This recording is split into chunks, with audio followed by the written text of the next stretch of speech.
మరో బ్రేకింగ్ చూస్తున్నాం. ఏపీలో వచ్చే ఎన్నికల్లో పోటీ చేసే టీడీపీ జనసేన అభ్యర్థుల ఉమ్మడి తొలి జాబితాను పవన్ కళ్యాణ్ తో కలిసి విడుదల చేసిన చంద్రబాబు ఈసారి రెండో జాబితా మాత్రం విడిగానే చేయబోతున్నారు. ఈ క్రమంలో ఇవాళ టీడీపీ రెండో జాబితా చంద్రబాబు విడుదల చేయనున్నారు. జనసేన బీజేపీ జాబితాలను విడివిడిగానే ప్రకటిస్తారని చంద్రబాబు కూడా స్పష్టం చేశారు. టీడీపీ మరో 50 అసెంబ్లీ సీట్లకు అభ్యర్థుల్ని ప్రకటించాల్సి ఉండగా ఇందులో 25 నుంచి 30 సీట్లను ఎంపీ సీట్లను ఇవాళ టీడీపీ అధినేత ప్రకటించనున్నారు.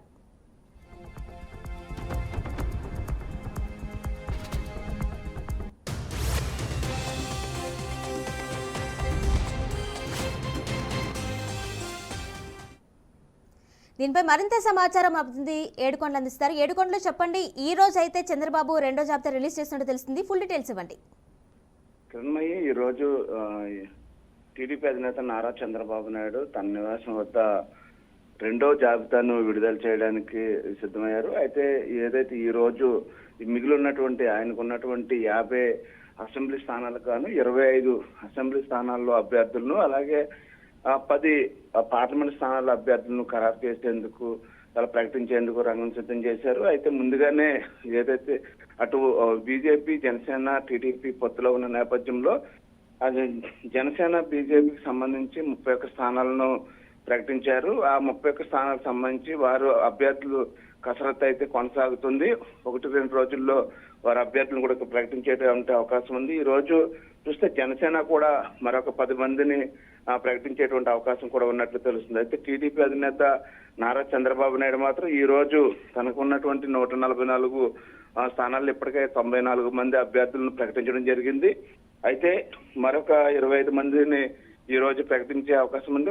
మిగిలిన 25 మందిని మూడో జాబితాలో 17వ తారీఖు తర్వాత విడుదల చేసేటువంటి అవకాశం ఉంది. అయితే మొత్తం మీద ఇప్పుడు రాష్ట్ర వ్యాప్తంగా చూస్తే ఈ సీట్ల సర్దుబాటు సంబంధించి ఆలస్యమైందని, ఇక ఆలస్యం అయ్యేటువంటి పరిస్థితి లేకుండా అత్యంత తొందరగా ఈ యొక్క అభ్యర్థులను ఖరారు చేస్తామని చెప్పారు. అయితే ఇప్పటికే ఇటు టీడీపీకి సంబంధించినటువంటి ఎవరైతే టికెట్ ఆశిస్తున్నారో ఆశావాహులంతా కూడా ఇటు చంద్రబాబు నాయుడు ఇంటికి నిన్నైతే క్యూ కట్టినటువంటి పరిస్థితి. అటు గుంటూరు జిల్లా చీపురుపల్లిలో పోటీ చేయించాలని చంద్రబాబు యోచించినటువంటి అభ్యర్థి ఎవరైతే ఉన్నారో అభ్యర్థి కూడా నిన్న వచ్చి తనను కలిసి వెళ్ళడం జరిగింది. అలాగే విశాఖ జిల్లా భీమిలి నుంచి సీట్ ఆశిస్తున్నటువంటి మాజీ మంత్రి గంటా శ్రీనివాసు, అలాగే తన వియ్యంకుడు మాజీ మంత్రి పొంగునూరు నారాయణతో సహా నిన్న టీడీపీ అధినేతను కూడా వచ్చి కలిసి వెళ్ళినటువంటి పరిస్థితి కనిపిస్తుంది. అయితే ప్రస్తుతానికి ఏదైతే నెల్లూరు టీడీపీ ఎంపీ అభ్యర్థి వేమిరెడ్డి ప్రభాకర్ రెడ్డి కూడా నిన్న చంద్రబాబు నాయుడును కలవడం జరిగింది. అలాగే కడప జిల్లాకు చెందినటువంటి Jammalamadugu incharge Bhupesh Reddy, Badvel SC incharge Ritesh Reddy, ఆ పొద్దుటూరు ఇన్ఛార్జ్ ప్రవీణ్ కుమార్ రెడ్డి కూడా నిన్న వీరంతా కూడా చంద్రబాబు నాయుడు కలిసి వెళ్లారు. అయితే ఏదైతే జాబితాలో తమ పేర్లు ఉంటున్నాయా లేవా అనేది మీమాంసగా ఉంది. అయితే ఖచ్చితంగా మూడో జాబితాలో తమ పేర్లు రావాలంటూ కూడా ఇప్పటికే ఆశించినటువంటి పరిస్థితి. చంద్రబాబు నాయుడు ఈ రోజు ప్రకటించేటువంటి 25 పేర్లకు సంబంధించి ఇప్పుడు ఆసక్తికర పరిణామాలు అయితే ఉన్నాయని చెప్పొచ్చు కిరణ్మయ్యి. అయితే ఏడుకొండలు ఇలా సపరేట్ గా విడివిడిగా 3 పార్టీలకు సంబంధించి కూడా విడివిడిగా అభ్యర్థులు ప్రకటించడం వల్ల ఎవరైతే టికెట్ ఆశిస్తున్నటువంటి ఆశావాహులు ఉన్నారో అటు జనసేనలో కావచ్చు టీడీపీలో కావచ్చు వీళ్ళందరూ కూడా అసంతృప్తికి గురయ్యే అవకాశం ఏమైనా కనిపిస్తుందా? అంటే కిరణ్మయ్య, ఖచ్చితంగా మీరు అన్నట్లు ఖచ్చితంగా అసంతృప్తికి అయితే గురయ్యేటువంటి అవకాశం అయితే కనిపిస్తుంది. ఇప్పటికే అటు టీడీపీ జనసేన కలిసి పోటీ చేస్తాయనుకున్నటువంటి స్థానంలో ఇప్పుడు మూడో పార్టీ వచ్చింది. మూడో పార్టీ కూడా కొన్ని సీట్లు ఇవ్వడం వల్ల ఇప్పుడు ఖచ్చితంగా ఇది ఆ పార్టీలో ప్రస్తుతానికి అంతర్గత విభేదాలకు కూడా దారితీస్తున్నటువంటి పరిస్థితి కనిపిస్తుంది. అయితే ఈ రోజు చూస్తే మనకు అందినటువంటి సమాచారం ప్రకారం బీజేపీలో కూడా 9 సీట్లు కసరత్తు అయితే కొలుక్కొచ్చినట్లు కూడా తెలుస్తుంది. అది ఈ రోజు ప్రకటిస్తారా లేదని చూడాలి. అయితే అసంతృప్తులను మాత్రం ముందుగా వీరంతా కూడా కూర్చోబెట్టి ఎవరికైతే సీట్లు ఇస్తున్నారో అక్కడ ఎవరికి సీట్ కోల్పోతున్నారో వారికి భవిష్యత్తులో వారికి చేసేది ఏంటి, వాళ్ళకి ఇచ్చేటువంటి నామినేటెడ్ పోస్టులు ఏ విధంగా ఉండబోతున్నాయనే దాని మీద కూడా ఒక స్పష్టమైనటువంటి హామీ ఇచ్చిన తర్వాతే జాబితాలు కూడా విడుదల చేస్తున్నట్లు తెలుస్తుంది. అయినప్పటికీ కూడా ఎవరైతే ఎమ్మెల్యే స్థానాన్ని ఆశించినటువంటి వారు భంగపడ్డారో వారంతా కూడా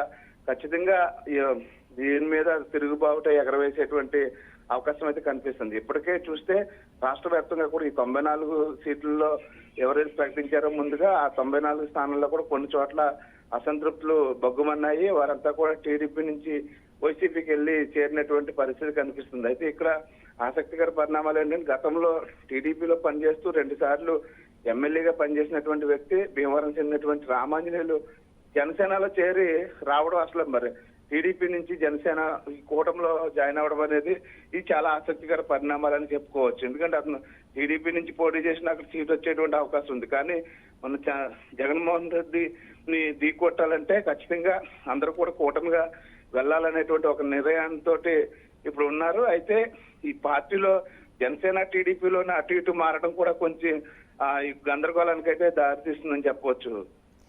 అయితే ఏడుకొండలు గతంలో అయితే మొదటి జాబితా రిలీజ్ చేసిన సమయంలో అటు జనసేనకి 24 సీట్లు ప్రకటించిన సమయంలో టీడీపీ నేతలు అయితే ఒక ఇంత అసహనానికి గురైనట్టు ఆగ్రహానికి గురైనట్టు అనుకోవచ్చు.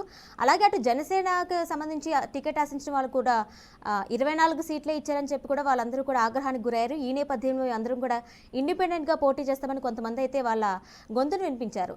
అయితే వీళ్ళందరూ కూడా ముగ్గురు కలిసి ఎవరైతే ఒక కూటమిగా ఏర్పడ్డారో అధికార పార్టీకి ఓటుని చీలనివ్వకూడదని లక్ష్యంతో వీళ్ళైతే ఏర్పాటు చేసుకుంటారు కూటమిని. అయితే ఈ నేపథ్యంలో ఇలా జరగటం వల్ల ఈ కూటమి అనేది ఫలిస్తుందా? అలాగే టికెట్లు ఇలా అనౌన్స్ చేయడం ఎంతవరకు ఉంటుంది? అలాగే టీడీపీలో కానీ జనసేనలో కానీ ఇంటర్నల్గా ఏ విధంగా ఉంది ప్రెసిడెంట్?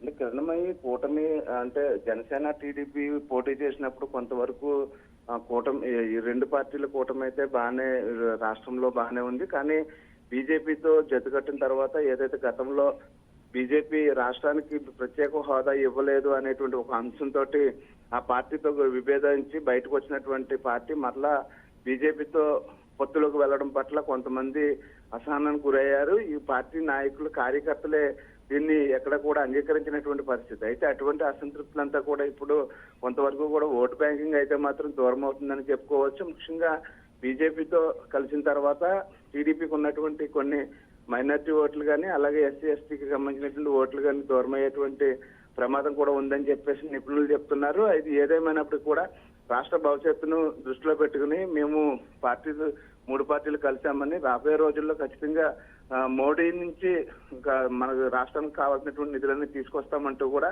ఇటు చంద్రబాబు నాయుడు అటు పవన్ కళ్యాణ్ కూడా ప్రజల్లో ఒక భరోసాను నింపేటువంటి ప్రయత్నం అయితే చేస్తున్నారు. కానీ ఏదైతే పార్టీలో ఇప్పటి వరకు కూడా పనిచేసి జనసేనలో ఇంతకాలం పనిచేసి 10 సంవత్సరాలుగా ఇప్పుడు సీట్ ఆశించినటువంటి వారు ఎవరైతే భంగపడ్డారో వారు మాత్రం ఇక్కడ యుక్కార స్వరాన్ని అయితే వినిపిస్తున్నారు. ఖచ్చితంగా ఈసారి ఎన్నికల్లో రసవత్తరంగా ఉండబోతుంది. రెబల్స్ అయితే మాత్రం ఖచ్చితంగా ఈసారి భారీగానే ఉండేటువంటి అవకాశం అయితే కనిపిస్తుంది. అది ఒక టీడీపీ జనసేననే కాదు, అటు వైసీపీలో కూడా ఈసారి రెబల్స్ కూడా గట్టిగానే ఉండేటువంటి పరిస్థితి ఉంది. ఎందుకంటే ఇప్పటికే ఒక స్థానం నుంచి ఒక ప్లేస్ నుంచి ఇంకో ప్లేస్ కి ఎప్పుడైతే మార్చారో అక్కడ తాము ఏం తప్పు చేశామని మమ్మల్ని మార్చారంటూ కూడా కొంతమంది ఆ పార్టీని వీడినటువంటి వారు ఉన్నారు. వారంతా కూడా ఇప్పుడు ప్రస్తుతానికి రెబల్స్ గా వెళ్ళేటువంటి అవకాశం కూడా కనిపిస్తుంది. అయితే మొత్తం మీద చూస్తే 2024 సార్వత్రిక ఎన్నికలు అయితే మాత్రం రసవత్తరంగా ఉండబోతున్నాయి అని ఖచ్చితంగా అర్థమవుతుంది.